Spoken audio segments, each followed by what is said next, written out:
Magandang araw mga kaibigan. Samahan niyo po akong muli para sa isang kwento ng pag-ibig na tiyak nakapupulutan ng aral at magpapaantig sa inyong mga puso. Pero kung bago ka pa lamang, ay pakilike po ng ating video.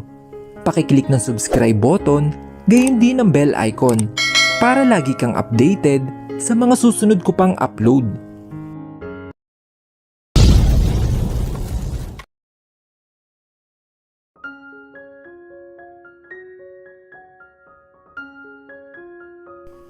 Nang nakarating sila sa harap ng building, ay doon lang din kumilos si Mia at tumingin sa kanya. Bakit ka tumigil dito? Hindi ba dapat sa parking lot? Bakit dito sa harapan ng building mo? Masungit na saad ni Mia kay Gabriel.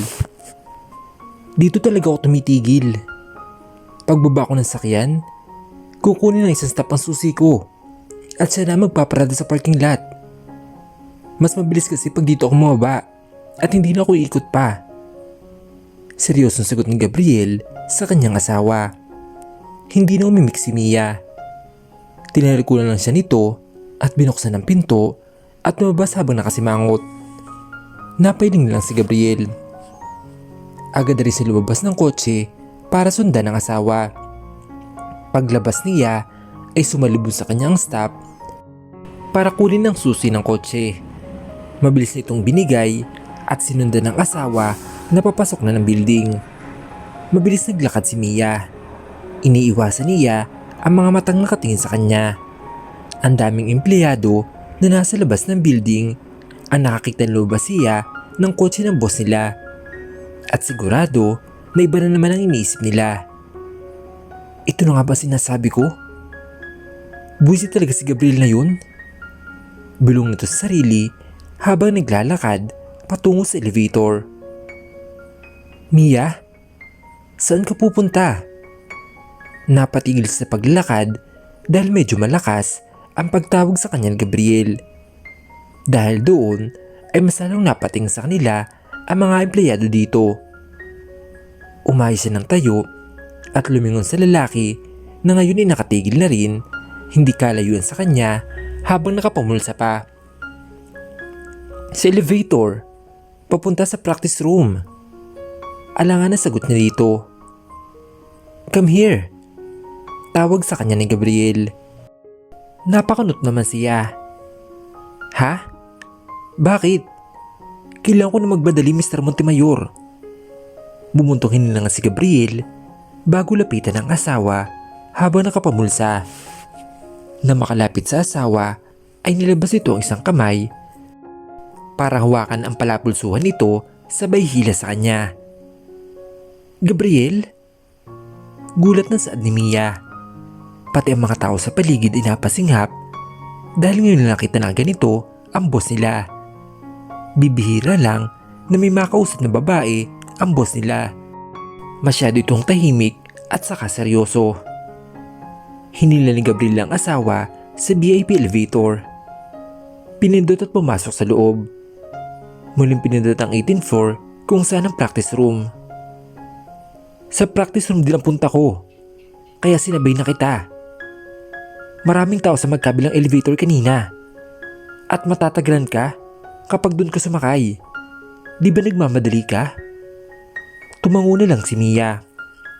Tama nga naman, maraming ang taong naghihintay sa labas ng elevator. Oras kasi ng pasok. At sa muli ay naging tahimik sila.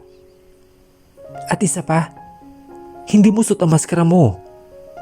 At doon pumasok sa isip ni Mia na hindi niya nadala ang kanyang maskara.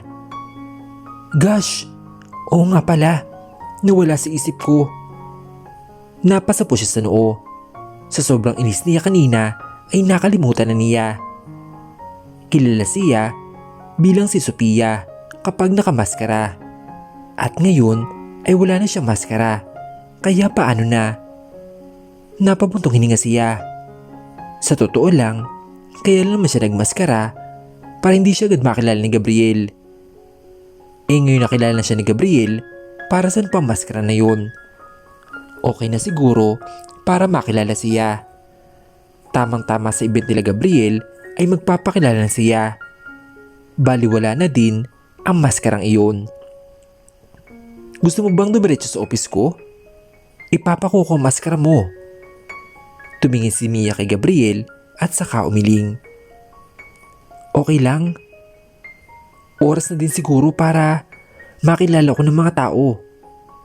Ang dahilan naman ng pagmamaskara ko ay para hindi mo ako makilala agad.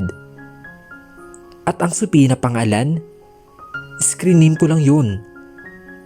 Useless na rin ang pagmamaskara ko dahil nakita na ako ng tinataguan ko.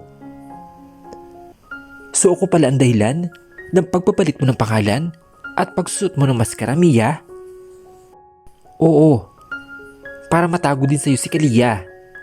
Kaso nasira lahat yun dahil kay Aaron. Umirap na lang si Mia dahil sa reaksyon ni Gabriel. So ayos na sa akin na makita at makilala nila ako dahil tapos na ang pagtatago ko. Oo, Mia, dahil nakita na kita. Muling katahimikan ang namayani sa kanilang dalawa.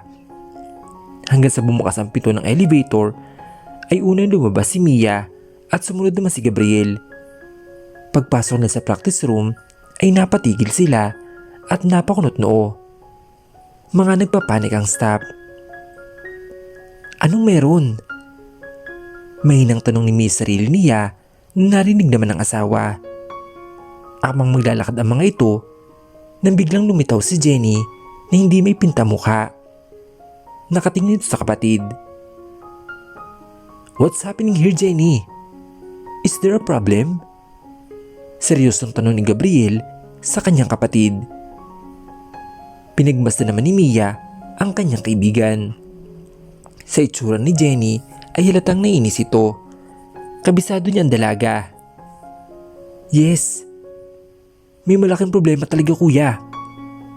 Buti na lang talaga ay dumating na Tumigil saglit si Jenny at lumingon sa kanyang kaibigan na nasa tabi ng kuya niya. Nakatingin dito sa kanya. Sabay kayo dumating? Wala sarili itong tanong sa dalawang dumating. Sabay kami pumasok, Jenny. So ano bang problema ang sinasabi mo? Sagot sa kanya ng kuya niya. Lihim naman siyang napangiti. Kasi kuya, nandito yung Gabriel? Hindi natapos ni Jen ang sinasabi dahil sa tumawag na pangalan ng kuya niya.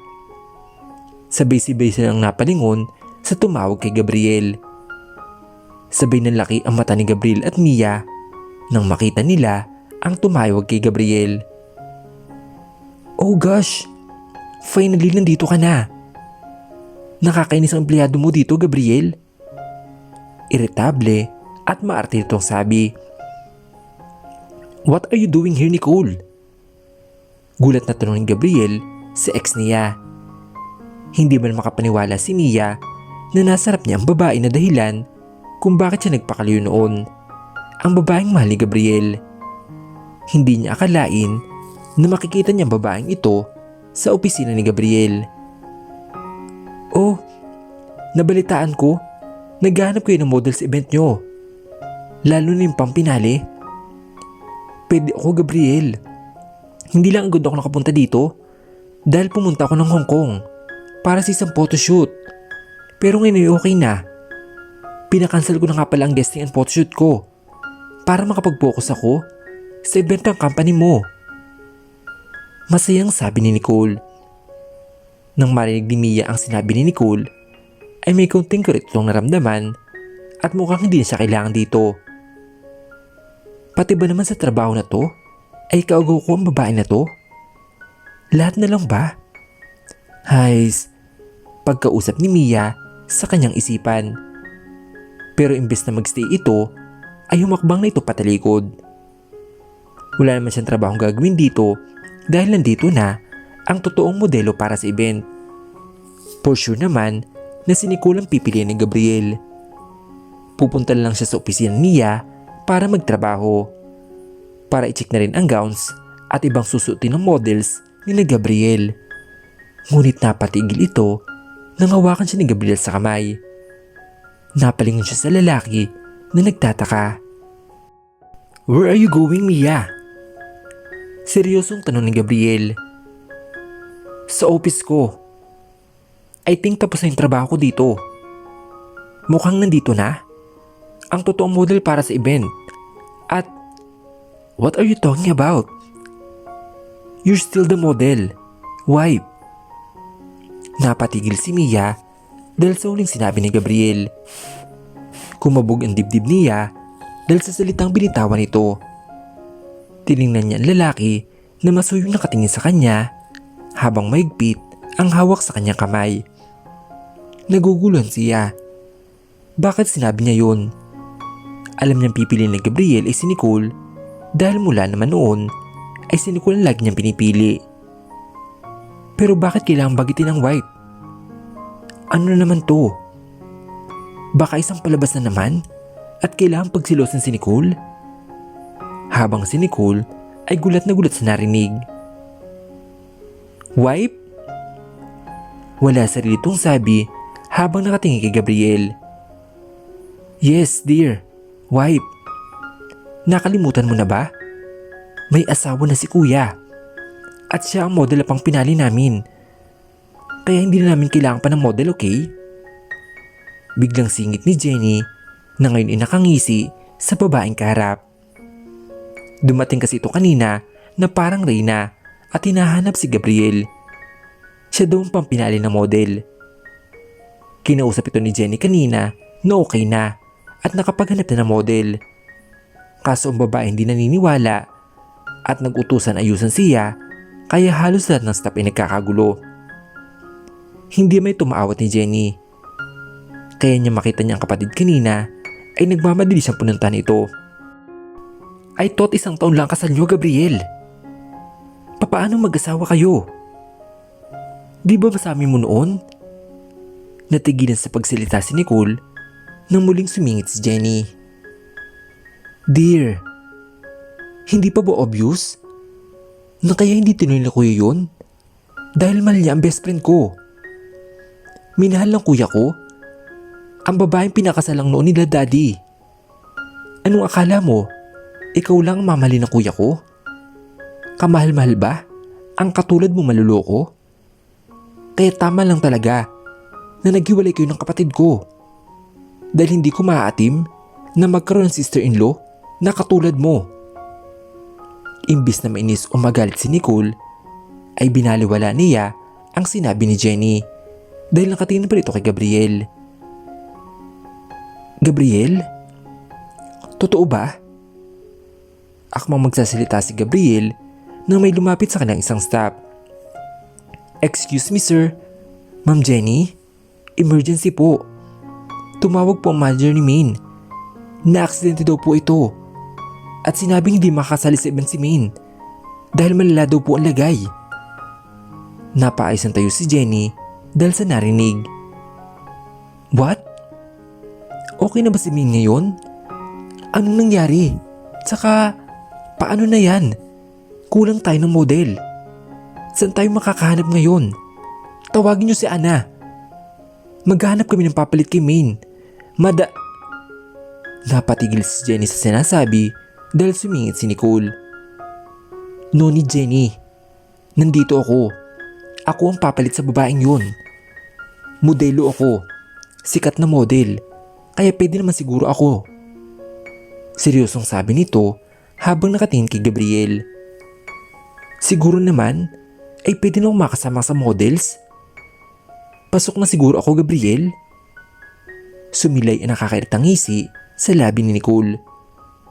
Bumaling siya kay Mia na ngayon ay nakatingin sa kanya. Sinilip nito ang kamay ng dalawa na magkahawak pa rin, sabay balik ng tingin kay Gabriel at saka ngumiti. "So pasok na ba ako, Gabriel?" "Hindi na, Nicole. Hindi na namin kailangan masyadong pasikat na model. Ang kailangan namin, yung kayang dali ng imomodel at babagay sa oras ng babae. Kailangan namin yung magandang kalooban at hindi Muling nabitin ang sinasabi ni Jenny na magsalita ng kuya niya. "Stop that, Jenny. Kailangan natin ng model. Masisira ang practice ngayon kung kulang ng isang model. May photoshoot pa na gagawin ngayon, right? Hindi pwedeng hindi matuloy ang kaskad ngayon. Mas mahihirapan tayo kapag naghanap ka pa. Seryosong sabi ni Gabriel sa kanyang kapatid. Biglang nainis si Jenny dahil sa sinabi ng kuya niya. Bumaling lang ito ng tingin kay Nicole. Pinagmasdan lang niya ito habang nakatingin sa kuya niya. Binawi din niya agad dahil hindi niya matagalan na tingnan ang babae na naging dahilan kaya nagkandaletse-letse ang buhay ng kuya niya at best friend niya noon. Napahirap na lang ito sa kawalan bago tumingin sa kuya niya. Sure ka kuya? Seryoso ka sa desisyon mong yan? Akala ko ba? Don't worry about that, Jenny. Alam ko iniisip mo, pero ako nang bahala. Fine. Huwag mong pagsisihan yung naging desisyon mo, kuya. Pwede ka na magpaayos ni Cole. Maya-maya, start na rin ang photoshoot para sa lahat ng models. Alright. Thank you, Gabriel. Hindi mo talaga ako kayang tanggihan at tiisin. Masayang sabi nito habang sumulap ng tingin kay Jenny at inirapan ito. Nang makita ni Jenny yun ay napatas na ito ng kilay. Gusto niyang sigurin ito at dukutin ang mata. Kaso pinigilan ito ang sarili niya at sa isip na nagsalita. Aba, impacta talaga. Akala niya makakalandi siya sa kapatid ko. Babantayan ko siya. Hindi ako papayag. Nasiraan niya muli ang kuya ko at si Bess. Ngayon pa, na bumabawi ang kapatid ko? Tumangon lang si Gabriel bilang tugon kay Nicole bago tumingin sa asawa na ngayon ay malalim ang iniisip. Wife? Tawag nito sa asawa. Napakurap naman si Mia bago bumaling na tingin kay Gabriel. Ha? Wala sa sarili itong sabi. Ikaw din, magpaayos ka na. Maunang photoshoot ng lahat ng models. At kailangan ikaw ang pinakamaganda. Ikaw ang bumodel ng pinakamagandang alas ng company natin. Masuyong saad nito sa kanyang asawa. Hanggang ngayon ay nagugulan pa rin si Mia dahil sinaakto ng lalaki sa kanya. Okay. Hihilayin na sana ni Mia ang kamay niya na muli magsalita si Gabriel. Let's go. Ihatid kita kung saan ka ayusan, Mia. Walang nagawa si Mia nang hilahin sa ni Gabriel. Nagpatiano na lang ito at hinayaan ang lalaki. Umalis na rin ang isang staff na nagbalita sa nangyari. Habang naiwan naman si Nicole at Jenny at nakatingin lang sa papalayong mag-asawa. Hay, napakusit talaga ng kuya ko. Sabay na nga silang pumasok. Hinatid pa niya talaga dito ang best friend ko. For sure, mag-i-stay si kuya dito para panoorin ang asawa niya. Ay, nakakaingit naman. Mahal na mahal talaga ni kuya si Bess. Mapapasana all ka lang talaga. Pagpaparinig nito habang nakatingin pa rin kung nasa na mag-asawa. Inis na bumaling sa kanya si Nicole. Really?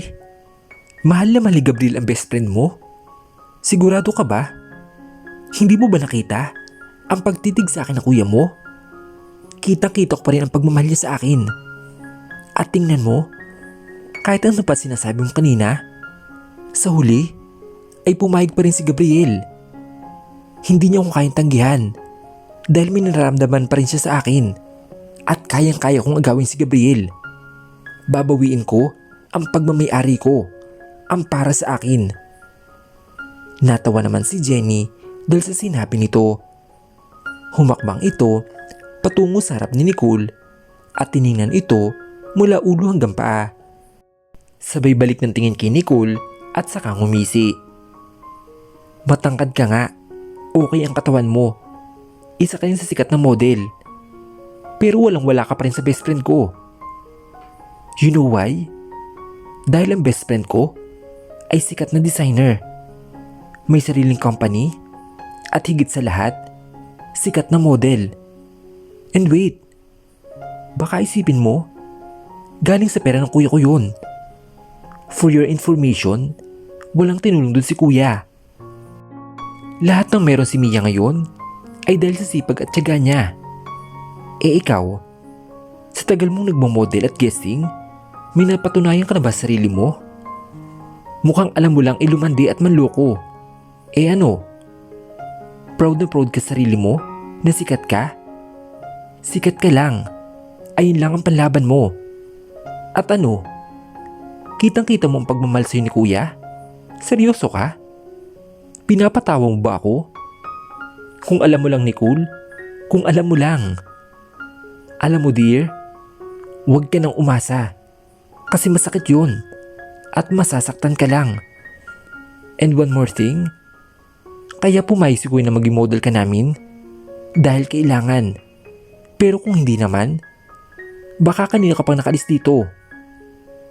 Namumulan sa inis si Nicole. Sino? Napatigil si Nicole sa pagsalita na may tumawag si isang staff kay Jenny. Umayos to ng tayo. Ma'am Jenny, hinahanap na po kayo ng photographer at may itatanong daw po sa inyo. Okay, susunod ako. Bago umalis si Jenny, ay bumaling siya muli kay Nicole. At isa pa nga pala, wala kang pagmamayari. Hindi sa'yo si kuya. Hindi na ikaw nagmamayari ng puso niya. Dahil si Mia na. Walang sa'yo, dear. At huwag kang mangangkin. Huwag kang pilinggera. At tigil-tigil mo yung kalandian mo sa kuya ko. Dahil ako mismo ang makakalaban mo. O siya, babush. Tumalikod na si Jenny na may ngiti sa labi. Hindi siya makakapayag na sirain ng Nicole na yun ang pagsasama na ng dalawa. Nanggagalitin naman si Nicole habang nakatingin kay Jenny na papalayo sa kanya. Nakakainis kang Jenny ka? Akala mo matatakot mo ako? Tingnan ko lang yung tapang mo. Tsaka, anong sinasabi niyang sikat ang babaeng yun? Hindi ko nga nakikita sa mga event yun. At may sariling kumpanya. Kalokohan. Umaasa lang ng babaeng yung kay Gabriel. Makapag-ayos na nga. Nakaka-stress ang babaeng yun. Umalis na rin ito para magpaayos. Hindi niya hahayaan na matalo siya. Babawiin niya si Gabriel, ang lalaking totoong mahal niya.